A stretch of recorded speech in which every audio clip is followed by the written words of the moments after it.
Mohammed bin Salman, the crown prince and the de facto ruler of Saudi Arabia, stunned many people when he announced in late 2022 that building had begun on the most controversial project under his leadership. Imagine for a moment that there are 9 million people crammed into those two stretch lines, which are composed of twin mirrored buildings that stretch horizontally for kilometers. NEOM proudly proclaims it as a re-establishment of vertical living and hyper-proximity, a new urban style where people live closer than ever before. Despite the dystopian future it presents, NEOM is forging ahead with construction plans, expecting residents to move in by 2024. However, with numerous potential pitfalls, the line is bound to fail. Starting at a staggering cost of $500 billion, it may go down as one of humanity's most costly failures. Let's look at some facts that make this project impossible. 1. Technological impracticality. The technology that would be necessary to implement this concept does not yet exist. Vision 2030, Saudi Arabia's ambitious plan for the future, was presented to the public in the year 2016. With the goal of diversifying the economy through the implementation of extremely ambitious mega-projects, it intends to lessen the country's reliance on oil.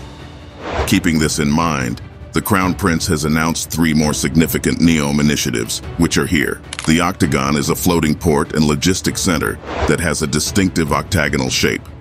Trojana is an outdoor activity resort that is scheduled to host the Asian Winter Games in 2028.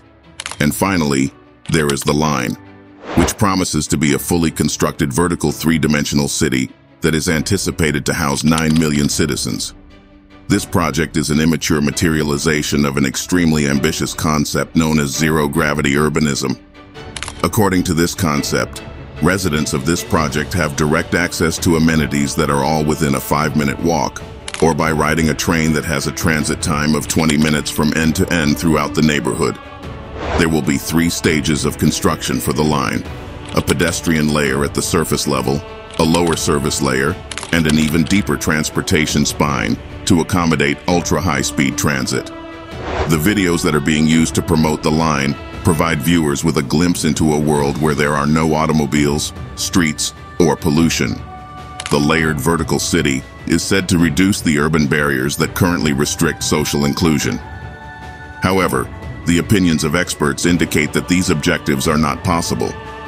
There are some concerns regarding the proposal to create a line that is miles long, yet can be traversed in just 5 minutes. Additionally, it is inefficient in terms of space utilization and expensive to operate and maintain economically. It is also many decades away from constructing its concealed underground train, which is the technology required for its intended public transportation system. Driving at a pace of 318 miles per hour would be necessary in order to cover 106 miles in 20 minutes. The fastest Hyperloop tests that have been conducted up to this point have reached speeds of up to 288 miles per hour without any people on board. Additionally, the line is located in an arid area, and as a result, it must utilize desalination units that are driven by fossil fuels in order to address its water supply difficulties. Desalination facilities that make use of renewable energies have never been successful, and climate scientists are concerned that NEOM's gamble on non-existent technology is nothing more than a pilot experimental project that is rooted in technological hope. 2. Violations of human rights. The project is rife with violations of human rights everywhere you look. There have been chaotic and violent efforts to relocate the indigenous occupants of the NEOM site, despite the fact that promotional materials emphasize that the line will be constructed on land that has not been developed before its construction. The Huaytat tribe has been a part of the region for many centuries, and their lineage can be traced back to a time before the establishment of the Saudi state. For the purpose of making room for the project, at least 20,000 members of the tribe have been forced to leave their homes. A member named Abdul Rahim al-Huwati was put to death as a result of his protests against the forcible eviction. A number of other members have also been apprehended and sentenced to extremely lengthy prison terms. The savagery exemplifies the lack of concern that the kingdom has for the indigenous communities that have been subjugated by the state for a considerable amount of time. According to the statements made by its members, their crown prince started off by promising them that he would develop their property and that their tribe would therefore generate money as a result of his efforts. However, they are now without a home as a result of these idle statements. Professionals in the field of human rights are not the least bit shocked. Building a mega project such as NEOM necessitates the acquisition of a vast amount of land, which invariably results in the relocation of people against their will and is almost always accompanied by abuses of human rights. The metropolis known as the Line is also being referred to as a glorified monitoring system. For the purpose of sharing their data, the project will compensate its 9 million residents. Despite the fact that this is not an unusual occurrence in smart cities that are heavily dependent on artificial intelligence, the privacy concerns that it raises are a potential violation of human rights. In addition, there will apparently be flying drones for taxis and a moon that was created by humans to make the bargain even more appealing. The fact that Saudi Arabia has a bad track record when it comes to human rights does not speak well for the appropriate exploitation of data or the protection of individual privacy. Because the Line provides financial incentives for the mining of personal data, it distorts the right of its residents to freely consent to the mining of their own information. The individuals in charge of the project assert that the data sweep would provide the city with information that would allow it to better anticipate the requirements of its residents.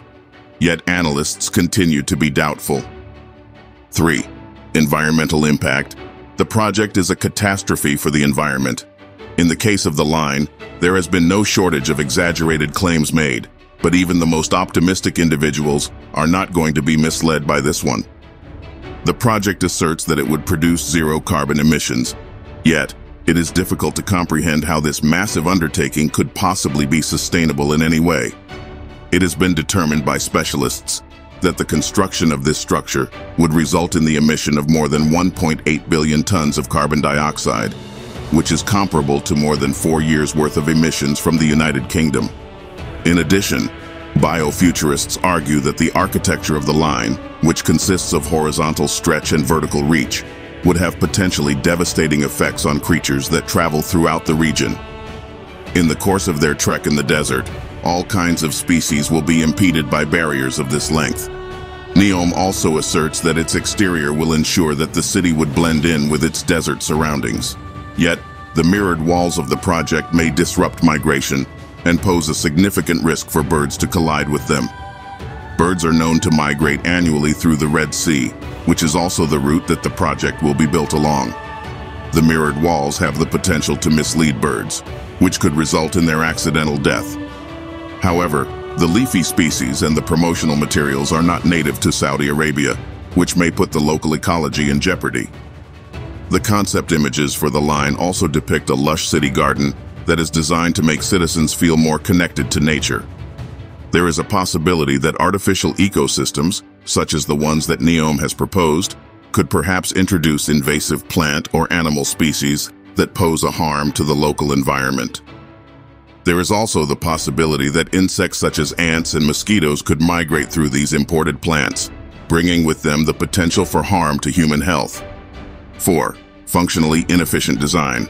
The design is not efficiently functional, it is expensive to develop, and it is far more expensive to maintain. The term "the Line" refers to a connection that extends from the sun-drenched coast of the Red Sea to the rugged mountainous Badlands. During the summer, temperatures can reach above 100 degrees Fahrenheit, and there is almost no fresh water. It won't be long before the desert setting of the project becomes home to millions of people. Indeed, it would appear that this encompasses the pinnacle of luxury. Considering that there is a significant amount of desert, the skyscraper height of the building has been criticized by a number of individuals. It is possible that it will spread to former NEOM planters. In addition, you should have the belief that the construction will cost $1 trillion, rather than the $500 billion that was publicly advertised. What about the expenditures associated with its maintenance? It is impossible to predict the many unanticipated challenges that ambitious megaprojects will unavoidably face. These challenges include budget overruns, technological constraints, economic conditions, and misaligned execution of the vision with the reality. Everyone makes a contribution. The city of Manhattan, which has a population of 9 million people, is rebuilt as a vertical city with zero-gravity urbanism in one of the dazzling promotional videos that NEOM has released.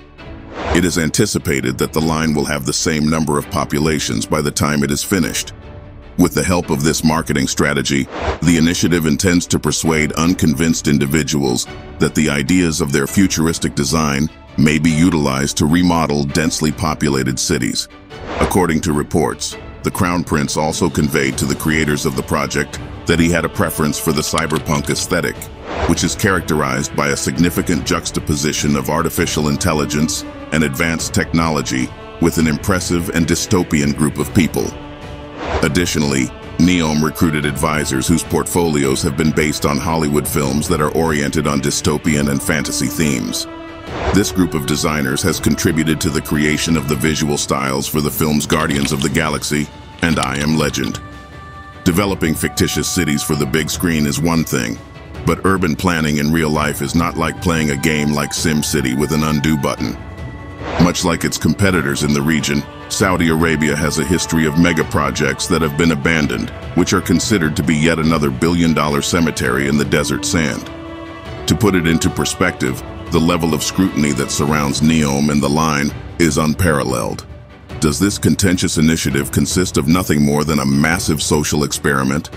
Is this promised Neverland nothing more than a vanity project that has been covered over with artificial smoke and mirrors made with technology? Or does this state-of-the-art utopia only deserve to be inhabited by those who believe and dream? It is possible that NEOM may disprove all of our assumptions with its futuristic cities and completely new manner of life. Or it's possible that its concepts will remain confined to the pages of science fiction novels forever. So, what are your thoughts on this matter? Are you interested in living in the line, and do you think it will ever be finished? Post your thoughts in the comment section below. We appreciate you watching.